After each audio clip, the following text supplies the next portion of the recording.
Que contribuições as visitas a espaços culturais trazem para o cotidiano escolar? A gente volta ao Centro Cultural Banco do Brasil e mostra como foi a experiência dos alunos da Escola Municipal Silvio Romero na exposição Por Ti América, que recebeu em apenas 3 meses 850 mil visitantes. Mas antes, vamos lembrar um pouco da história da América. 3 naus partiram do velho continente em 1492. Cruzando o oceano, Santa Maria, Pinta e Nina aportaram em terras desconhecidas. Essa é apenas uma parte da história. A história de um mundo de culturas e povos que já tinham diversos conhecimentos. O que não se sabia, mesmo depois da chegada da expedição de Cristóvão Colombo, é que esse novo território não fazia parte do Oriente. A descoberta de que se tratava, sim, de um novo continente coube ao navegador italiano Américo Vespúcio. As terras ganharam, então, o nome de América, em homenagem ao navegador. Mas a história da América pré-colombiana tem muito mais a revelar. Quantos mistérios guarda a história dos nossos antepassados? Chegar mais perto desse universo enriquece o que se estuda na escola. A exposição Por Ti América foi uma poderosa aliada para alunos e professores. Essa exposição veio a calhar, quer dizer, foi um achado, porque a gente começou a trabalhar um determinado capítulo do livro, a América antes da chegada dos europeus. A gente aprende mais, não só aqui, como também nas aulas da professora. Aprende mais, se desempenha mais nas provas. Você vê coisas que você nunca viu, que aí ajuda você a aprender mais sobre esses povos. Além de ajudar, o aluno aprende mais sobre a história dos antepassados. De um lado, jovens do século XXI e suas inúmeras perguntas sobre a existência humana. De outro, o longo percurso histórico dos nossos ancestrais. E é na aproximação entre esses dois universos que está a contribuição dos museus e centros culturais. E com a orientação dos arte-educadores, a visita foi ainda mais interessante. O aluno recebia informações antes, durante e depois da exposição, que também contou com uma oficina em sua programação. É uma maneira deles aprenderem sem estar ligado ao espaço da escola. É uma maneira mais livre, é uma maneira deles se acostumarem a visitar museus, espaços culturais. O investimento que se faz para fazer uma amostra dessa natureza tem uma razão de ser e uma consequência para a área artística e cultural, só que essa área ela nunca está desligada do educacional. Por Ti América encerrou a trilogia que teve início com a exposição Arte da África, seguida da exposição Antes, Histórias da Pré-História. O objetivo das visitas guiadas é permitir que o trabalho realizado por professores e arte-educadores ganhe cada vez mais fôlego e, assim, eles possam incentivar a imaginação e o aprendizado dos jovens.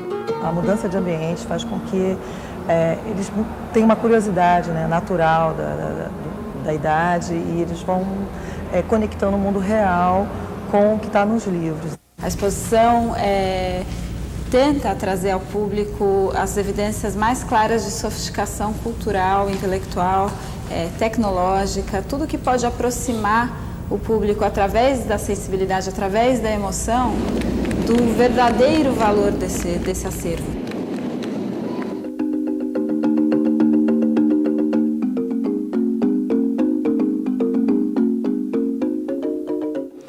Bom, eu queria aproveitar esse vídeo, Helena, para fazer a pergunta da Caterine Seixas, da TV Escola de Anápolis, em Goiás. Obrigada, Caterine. Quando os professores procuram os museus, querem e desejam encontrar um lugar alternativo à aprendizagem, além de se depararem com temas apresentados de forma interdisciplinar. Faz uma referência ao seu texto, né? Como o professor pode fazer isso sem que o aluno assimile tantas informações e, ao mesmo tempo, não as esqueça? Como a gente viu aí no vídeo, depoimentos dos meninos dizendo, olha, né, adorei. Vários meninos, né, nós estávamos comentando aqui, que repetem, a gente aprende mais, né?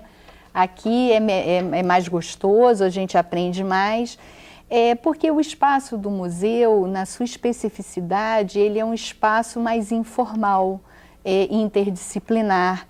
Então, permite talvez maleabilidade que nem sempre na sala de aula a gente está acostumado a fazer, o que não impede da gente poder fazer. A gente pode desarrumar as carteiras e criar um espaço também na sala de aula, né? Mas normalmente a gente não está tão acostumado com isso. Então, quando você vai o próprio deslocamento, chegar mais perto do professor, o contato é mais direto, mais informal, ele ali está vendo naqueles objetos um tanto de história, de geografia, de literatura, a sua imaginação está sendo utilizada, ele está interpretando o que será aquilo. Eu acho que são caminhos fundamentais e importantes no que a gente acredita que esse espaço do museu vem então a educar também e a ser parceiro da escola, né? Eu acho que esse espaço, por excelência, ele é um espaço complementar ao espaço da escola, mais específico. Daí a necessidade da gente pensar também numa pedagogia do museu. E essas oficinas que são pensadas em diversos museus e centros culturais, como o CCBB, que foi mostrado agora, e que uma das monitoras fala das oficinas que são oferecidas para alunos e para professores também, né? Numa formação continuada, isso é fundamental da gente pensar. A participação agora é da Juraci, do Rio Grande do Norte. Oi, Juraci. Boa noite, Bárbara. Boa noite, convidados, equipe de produção do programa Salto para o Futuro e a equipe da TV Escola lá de Natal. Aqui é a professora Juraci Araújo, da Escola Estadual Coronel Silvino Bezerra, na terra das flores, que é Florena, no Rio Grande do Norte. A minha pergunta é a seguinte: como enfatizar a importância entre as práticas escolares e os lugares de preservação de memória? Boa noite. Muito obrigada. Obrigada, Juraci. Bom ouvir você. Estava com saudade aí de ouvir vocês aí de Florânia aqui no Salto para o Futuro ao vivo. Obrigada. Espero por você nos outros programas dessa série ainda, viu? Professora Cici, eu acredito que a senhora não tenha conseguido ouvir, né? Porque ficou um pouco alto para a gente aqui. Mas, se eu não me engano, ela diz como enfatizar a importância desses espaços não formais de educação, de aprendizagem, no trabalho na escola. Acredito que ela esteja falando em relação ao próprio processo inteiro, né, com toda a escola, e também em relação aos alunos. A gente, para enfatizar efetivamente, né, um trabalho dessa natureza, a minha experiência como professora da rede, que fui durante muito tempo, é criar todo ano um projeto para sair. Todos os anos tem que fazer isso. Como, né, bom, a Marta falou, é muito importante você inserir esse projeto de saídas como parte integrante do seu currículo. Senão você não vai fazer, porque você vai criar, inclusive, uma demanda. É muito interessante a experiência que eu tive enquanto professora da rede. Nós começávamos a fazer muito estudo do meio, sair com os alunos para outros lugares, para o bairro, para fábricas, em vários lugares. Aí o ano, se a gente não fazia, havia quase briga dentro da escola. Tinha que ter, porque passou a fazer parte da vida escolar. Então, esses projetos que eram interdisciplinares, né, acho que a Marta bem enfatizou que a gente tem que fazer isso junto, conjunto, né, chamar os pais também para ajudar, para sair com os alunos até também para ajudar, às vezes tomar conta. Isso realmente se torna algo que você integra o projeto educacional todos os anos. E era interessante, passados uns 3 anos, ninguém imaginava um projeto na escola sem saídas, entendeu? Que eram até para o curso noturno, nós fizemos saída assim, São Paulo à noite. A gente ia à noite, ver trabalhadores, os catadores de papel à noite, algum tema, dentro do tema do currículo. E esses espaços de memória, como você também já enfatizou, eles estão em todos os lugares, né? Essa memória. E também, por exemplo, começar até dentro da própria escola. Por que não fazer também um trabalho? Qual é a história da escola?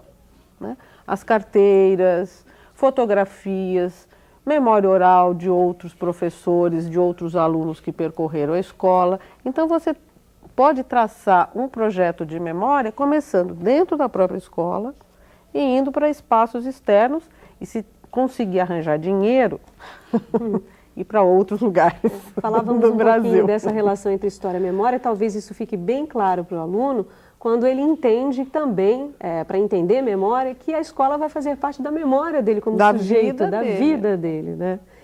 Ok, a ligação agora é do Paraná, é da Ana Paula. Oi, Ana Paula. Oi, Bárbara, boa noite. A pergunta é do cursista Rafael Peterman. Nossos alunos já têm uma visão negativa e discriminatória da África e do negro. Visão esta que já vem da família ou do contexto ao qual o aluno está inserido. Como o ensino da história pode mudar essa visão na criança? Boa noite para vocês e obrigada. Obrigada, Ana Paula. Obrigada a vocês do Paraná. Que bom ouvir o Paraná de volta aqui no Salto ao Vivo. Volte mais vezes. Professora Marta, vai na linha que começávamos lá no início do programa. Desconstruir a ideia de que a África é só escravidão e animais selvagens, né? As perguntas são, assim, fazem a gente... provocativas. Bem provocativas. Eu acho que a história é um caminho para a gente trabalhar o preconceito e as visões sobre a África. Mas não é um caminho que a gente saiba, né? Todo mundo saiba de cor como é que faz para combater o preconceito. Quer dizer, a história ajuda, sem dúvida nenhuma, a gente a entender a diversidade cultural, a respeitar todas as culturas, a entender as diferenças, a entender a escravidão, como ela trouxe desigualdades sociais.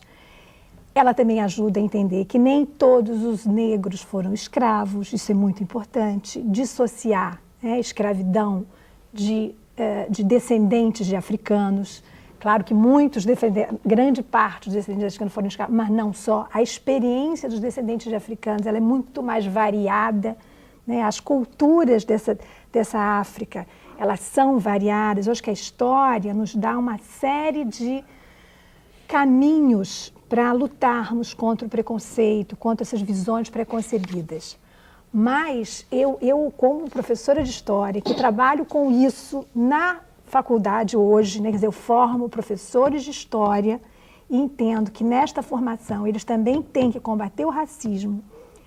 Eu sinto que a história não é suficiente, quer dizer, o conhecimento cognitivo ele não é suficiente, ele é fundamental, mas as relações raciais, elas passam em vários outros, como você falou, é a família, é a música, é a política, e que saem do ambiente escolar, saem da sala de aula, saem do conteúdo da história. E acho que é um desafio para os professores de história, é um desafio que inclusive me coloco na universidade, como trabalhar relações raciais, porque no Brasil, eu também não fui preparada, nós fomos educados a que o Brasil era um paraíso racial e que, então, não há um problema racial no Brasil. Existem escravos e se a maior parte dos afrodescendentes são pobres é porque foram escravos. Hoje a gente sabe que a questão é muito mais complexa e que há políticas e há práticas racistas evidentes na nossa sociedade. Como lidar com isso? Convido a você também, que está fazendo a pergunta, né? A gente tem que pesquisar caminhos. E acho que a história é um caminho, mas nós temos que, os professores de história têm que também aprender a trabalhar com essas sensações, com essas relações, e acho que o espaço fora da sala de aula é muito importante para isso. Mas ao discutir essas culturas, não há uma quebra um pouco desse preconceito mesmo? Você vê que essas culturas são ricas, que a África não é só um conjunto só, é formado por vários... Isso não ajuda a quebrar essa visão? Mas é um caminho racional, é um caminho cognitivo. Eu acho que, quer dizer, se você convive com comunidades afrodescendentes, ou se você vai a museus que mostram uma África plural, se você sente, acho que o aluno disse muito bem, né? Eu senti... Né? Você acha que você precisa dessa proximidade? Eu acho como eu ouvi lá no vídeo, de conhecer as máscaras, de conhecer as artes, de conhecer o modo de vida. Né? De se abrir para essas relações e vivenciá-las também. Né? Mas é evidente que isso nós também não estamos preparados para isso. Eu acho que temos que investir em como trabalhar. Eu acho que a sociedade precisa investir nisso, né? Não só a educação. Raciais. É verdade. A Lázara, da Iporá, em Goiás. Obrigada, Lázara, pela sua participação aqui por e-mail. Ela diz, Helena, o seu texto da professora Maria Helena, Araújo enfatiza a importância dos espaços educativos não formais, teatros, museus, cinemas, exposições, como forma de aprendizagem interdisciplinar no resgate da memória. Mas como proporcionar isso a alunos de cidades do interior, de escolas rurais que não contam com tais recursos? Nós estávamos há pouco falando, e acho que nos programas anteriores também comentamos, né, Bárbara, que nós podemos, e já foram dados vários exemplos aqui, nas cidades em que a gente não tem um espaço mais organizado como um do museu, a professora Circe deu um exemplo aqui agora para a gente, como é que a gente pode pensar em montar um museu dentro da nossa própria escola, fazendo a história desta escola. E de que forma?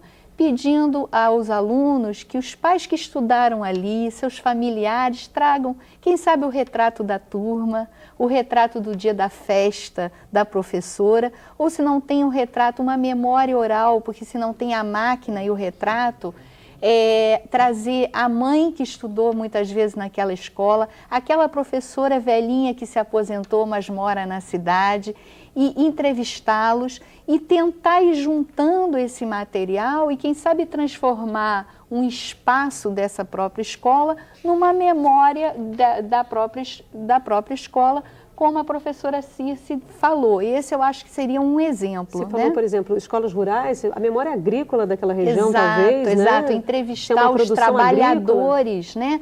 A gente pode pensar numa memória dos trabalhadores, quem são, e os próprios alunos entrevistarem os trabalhadores, que muitas vezes são seus pais, né?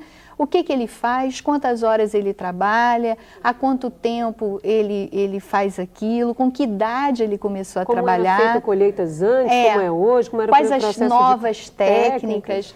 Então, há uma série de formas que eu acho que a gente, voltando a uma fala anterior que a Marta colocou, passa por uma vontade política, né? A nossa formação, ela nunca termina, então a gente está sempre se formando professor e fortalecendo uma identidade político-pedagógica. Ok. Agora vamos fazer uma pausa para o intervalo, a gente volta em instantes. As exposições nos museus devem ser entendidas como unidades pedagógicas onde se expressa o discurso museográfico, formado por diferentes vozes, científica, museográfica, técnica, e, por conseguinte, onde se dá a relação entre o público e o conhecimento.